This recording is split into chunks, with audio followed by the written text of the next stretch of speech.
আল্লাহুম্মা আমিন। শতপ্রথম আমি দোয়া করব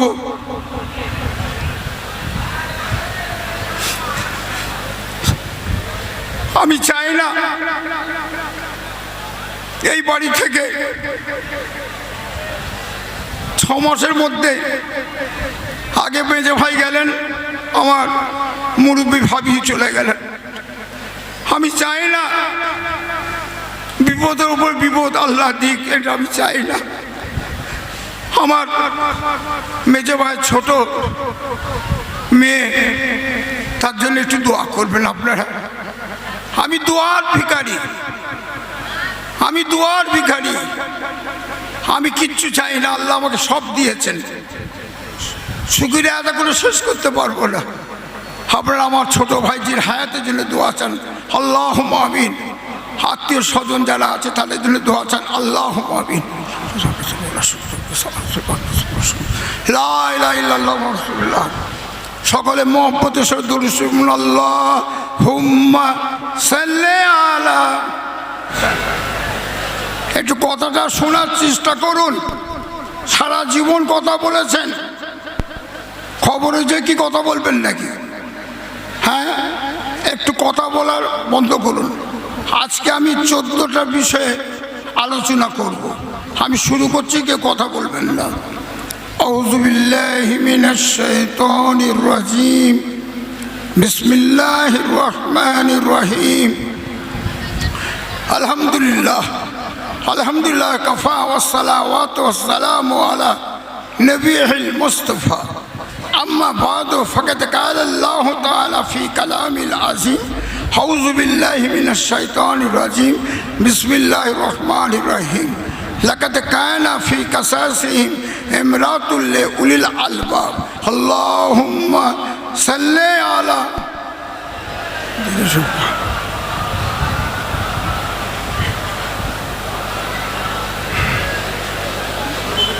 পাকাটা ঘুরিয়ে দেন, বন্ধ করা যাবে না, ঘুরিয়ে দেন, পুরো ঘুরিয়ে দেন পাইপটা ধরে।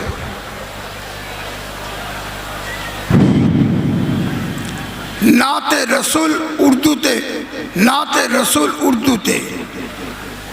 सीना है मदीना सीने में है शक्ल ख्याली रोजे की अल्लाहुम्मा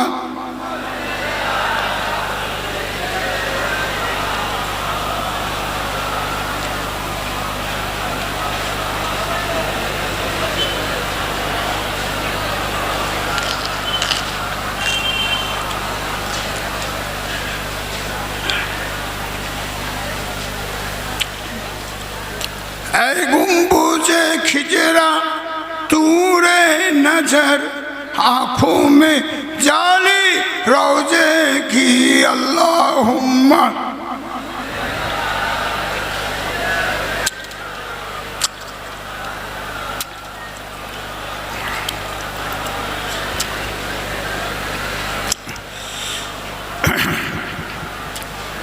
तौहीद का ढंका आलम में फरमा दिया कमली वाले ने अल्लाहुम्मा सल्ले अला।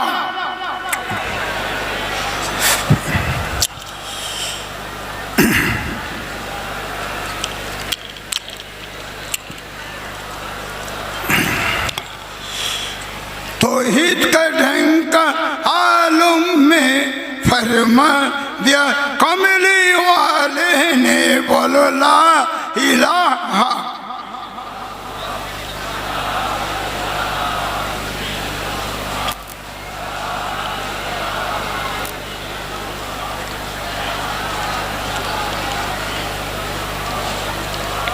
ला इलाहा इल्लल्लाह।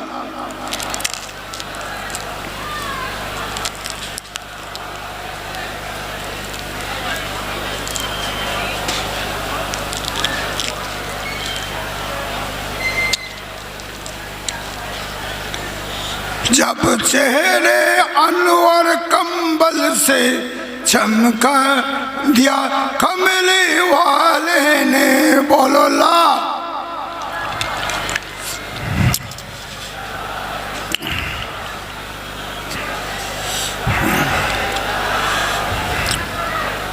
একটু জোরে শত হোক, লা ইলাহা ইল্লাল্লাহ, লা ইলাহা, লা ইলাহা ইল্লাল্লাহু মুহাম্মাদুর রাসূলুল্লাহ। ज़ुल्मत जमाने से काफूर है, जिस तरफ देखिए नूर ही नूर है। अल्लाहुम्मा सल्ले अला।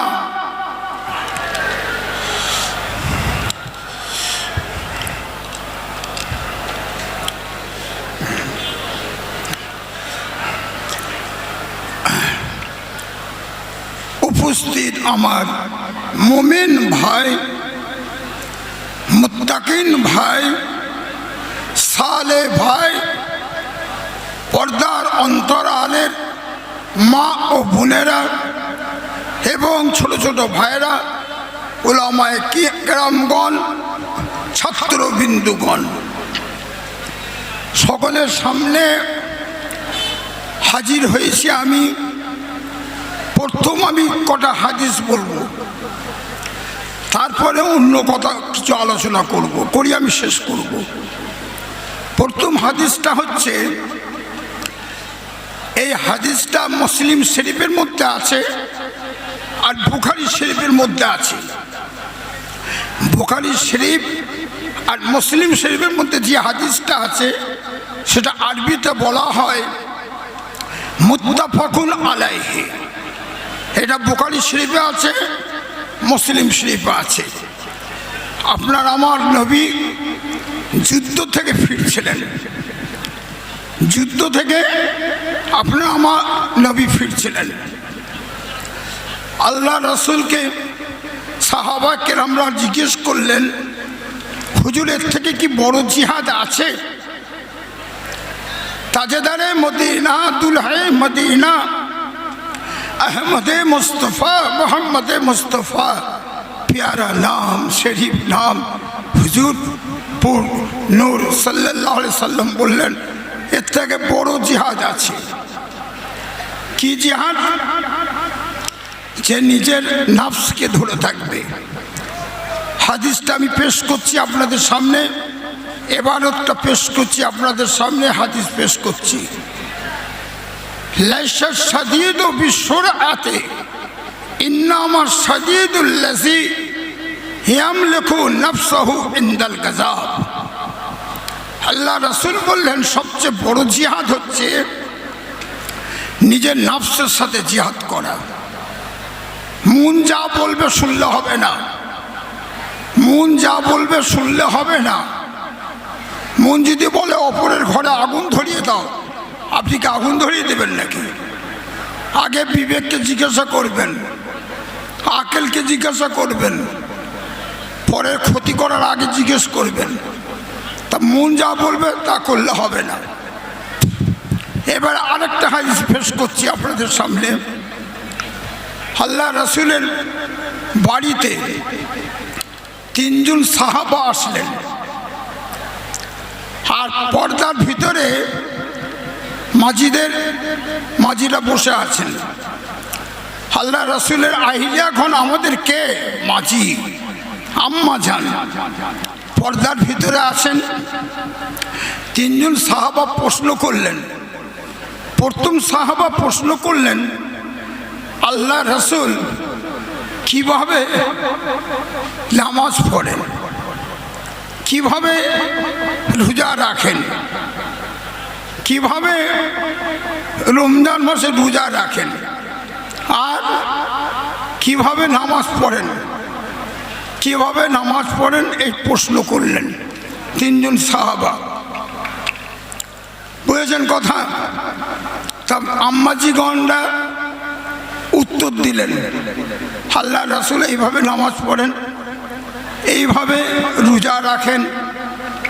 আল্লাহ রাসূল আমাদের সাথে খুব ভালো ব্যবহার করেন, আল্লাহর হাবিব এইভাবে কাজ করতে থাকেন। তিনজন সাহাবার কম মনে করল যে আল্লাহ নবীর ইবাদতটা কম। কেন? আল্লাহ তিনার সব গুনাহ মাফ করে দিয়েছেন, সমস্ত গুনাহ মাফ করে দিয়েছেন। অতএব আমরা গুনাহগার, আমাদেরকে বেশি করে নেকি করতে হবে, বেশি করে নামাজ পড়তে হবে, রোজা রাখতে হবে। পিছন দিক থেকে আল্লাহ রাসূল আসলেন, কি বললেন? কাজা ওয়া কাজা, কাজা ওয়া কাজা, তোমরা এই রূপ বলছো। আল্লাহর কসম খেয়ে বলছি, আমি নামাজও পড়ি, আর আমি স্ত্রী লোকদেরকে নিকাহ করি, আর রমজান মাসে আমি রোজা রাখি, আমি ইফতারও করি।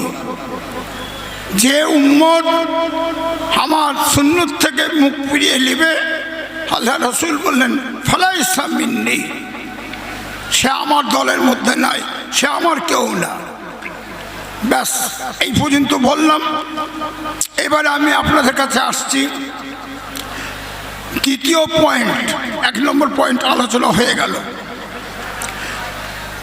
2 নম্বর আলোচনা হচ্ছে বিনা দাওয়াতে কারোর বাড়িতে যে খাওয়া, তার ওপরে আল্লাহ লানত পড়তে থাকে। কেউ যদি দাওয়াত করে তাহলে যাবেন, আর দাওয়াত না করলে যাবেন না।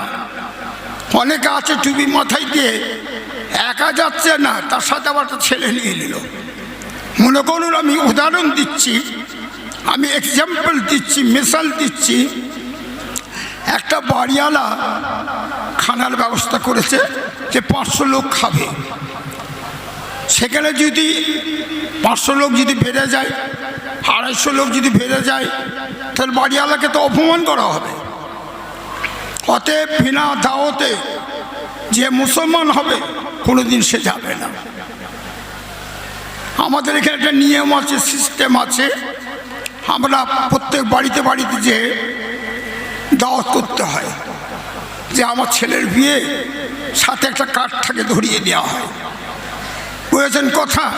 একটা গেল। আর একটা হচ্ছে রমজান মাসে 70% জন লোক রোজা রাখে না, 30% লোক রোজা রাখে। আর মেয়েদের সংখ্যা একটু বেশি, মেয়েরা একটু বেশি রোজা রাখে, মেয়েরা একটু রোজা বেশি রাখে পুরুষ মানুষ থেকে বেশি। কথা বলতে পারবেন না যে হুজুর কি বলছেন? তাহলে চোর বলবে আমার সম্বন্ধে আওয়াজ করবেন না, ডাকাত বলবে আমার সম্বন্ধে আওয়াজ করবেন না, বেনামাজি বলবে আমার সম্বন্ধে আওয়াজ করবেন না, বেরোজগার বলবে আমার সম্বন্ধে আওয়াজ করবেন না। তাতে আমি আওয়াজ করতেই পারবো না, মুনাজাত করে নিয়ে পড়তে হবে। বুঝেছেন কথা? গায়ে পেতে নেবেন না। আজকে সমাজে কি হচ্ছে? কেন আপনি যাবেন? বাড়িতে আপনার খোরাক নেই, আল্লাহ আপনাকে না খাইয়ে রেখেছে। রমজান মাসে বিনা দাওয়াতে চলে গেল, বা দাওয়াত করেছে যে বসে খাচ্ছে। লজ্জা লাগে না? লজ্জা লাগে না? একটা লোক রোজা রেখে ইফতার করছে, আর তুমি বেরোজগার 10 জন ছুটেছে খাওয়াচ্ছ। লজ্জা লাগে না? একটু লজ্জা হয় না?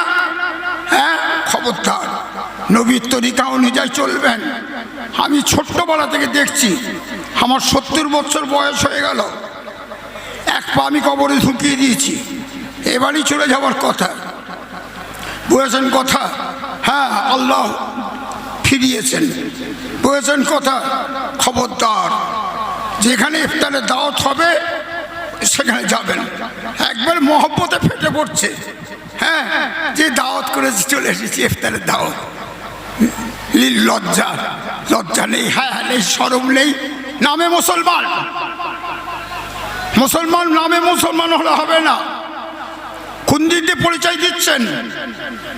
দাড়ির দিক দিয়ে?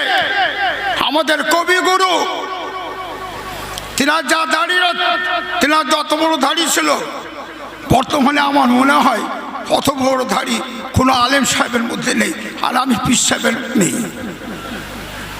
যদি দাড়ি বড় রাখলে 1 নম্বর মুসলমান হওয়া যেত, তাহলে কবিগুরু 1 নম্বর মুসলমান হতেন। গিরিশচন্দ্র সেন তিনি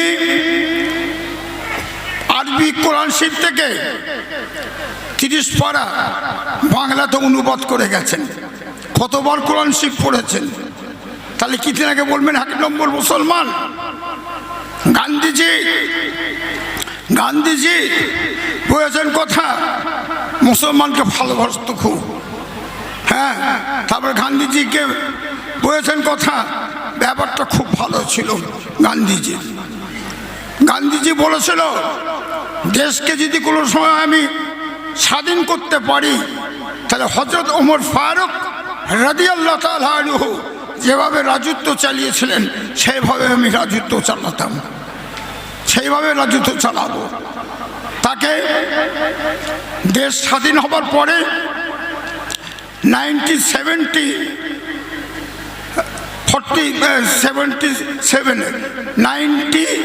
বলেছেন কথা 1947 ভারতবর্ষ স্বাধীন হয়েছে। 1947 ভারতবর্ষ স্বাধীন হবার পরে গান্ধীজিকে 2 বছর পরে গুলি করে মারা হলো। বুঝেছেন কথা? তো যাই হোক, ভালোবাসলে অনেক বিপদ আছে, মুসলমানকে ভালোবাসলে অনেক বিপদ আছে। বুঝেছেন কথা? দাড়ি টুপি থাকলে মুসলমান হওয়া যায় না।